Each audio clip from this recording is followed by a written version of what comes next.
Candidate A, you can start now. Good afternoon, examiner and other candidates. I think that sending an injured motorcyclist to hospital is an act of kindness. And motorcyclists can be injured due to car accidents, snatch theft, or even bad road conditions when there are holes on the roads or the road is slippery due to rains. Normally, the cyclist will badly injure themselves after falling from the motorcycle, and he is unable to move themselves. They have to lie on the road, and this is quite dangerous as there are cars that maybe it cannot see the cyclist and just crash on it. They may also die due to severe bleeding or broken bones, limbs. Besides that, some motorcyclists they will have their passengers like their family members on their side. So when they fell, the passenger will fall as well, and both of them will injured. So by helping them is an act of kindness as well, but also a token of compassion and goodwill.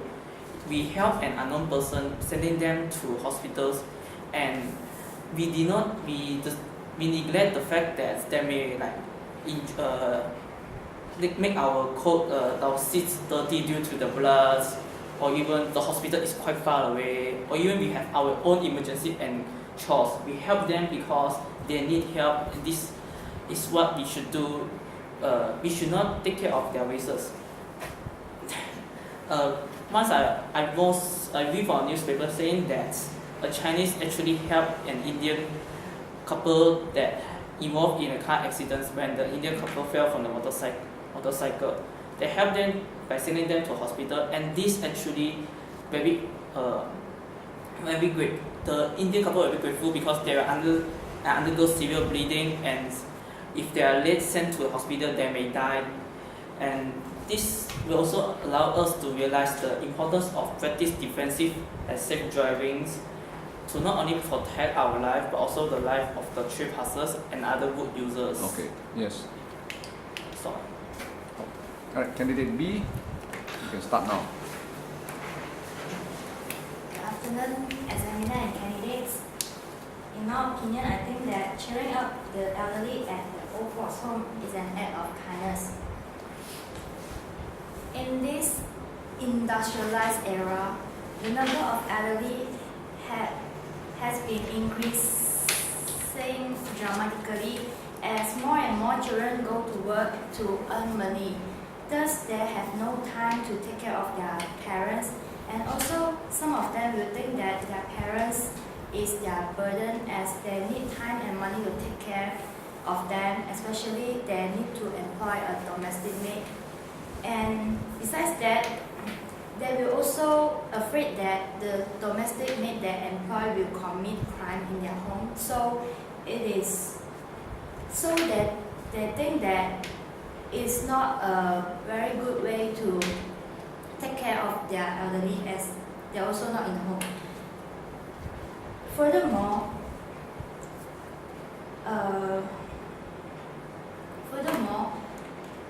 at the old folks' home, there depends on people who volunteer to help to clean the home, and there are also people who got the salary to help, but there is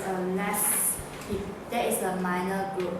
So this is because most of the money they need to use to increase and improve the equipment for the old elderly and the miscellaneous fee, so they do not spend so much on employ people to help them. That is why I suggest that cheering up the elderly at the old folks' home is one of the simple and basic responsibilities that we can do as a youngster in the society. For example, we can perform a drama or singing, and even we can talk to them so to cheer them up. Then they will feel like they are having conversation with their grandchildren. Thus, they can also not feel depressed because they feel like they are abandoned by their children. Okay, stop. Candidate C, start. Councillor examiners and others candidates, I think that helping disaster victims rebuild their village is an act of kindness. In 2004, December 26, there's an earthquake happening in Kedah and Indonesia, and this tsunami plus earthquake have affected many of the people who living in the Kedah, and their home is destroyed and they have to move to some safe place like school. So by helping the disaster victim rebuild their village, we can help them, because when they face this disaster, they already feel sad and depressed, and they have also experienced loss of their family members. So we, as public, we should help the disaster victims to rebuild their village so that they can start their life and stay out from the distractions. Besides that, there is also a serious flood happening in Kuantan last 2 years, and many of them in Kuantan also affected. And as far as I'm concerned, I know that there is a group of volunteer team called Mercy Malaysia that are going to help them to rebuild their village, although the flood has already gone and many people have already forget about them, so that they will not feel ignored and left out. Okay, stop.